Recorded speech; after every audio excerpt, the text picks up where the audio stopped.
A few bad pieces are not uncommon. And it's a good idea to install the boards from several boxes to mix up color and shades.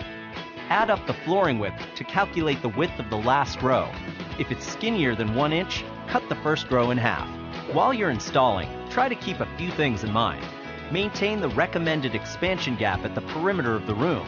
Always stagger the joints about 6 inches and avoid stair-stepping and H-joints. Try to get a few rows between joints that are lined up. Got it? Let's get to work.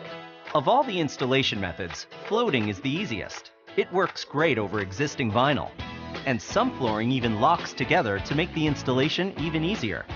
To start, be sure you've prepped the floor with underlayment and layout lines. Use the longest, straightest boards for row 1, and set your first piece on the starting line, tongue side facing the wall.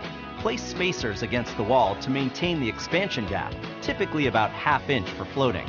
On the next piece, overlap the boards so the end joint is tight. Work left to right to finish up row 1. At the end, you might need to cut. Set the piece face up and cut through.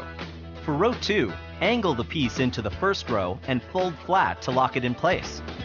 Same thing for the next piece. You can use a tapping block to help lock pieces together. Then, just keep going.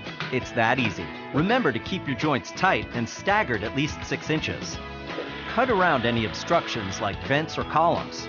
To get under door jambs with locking engineered, you might have to shave off the ledge of the groove in the previous row.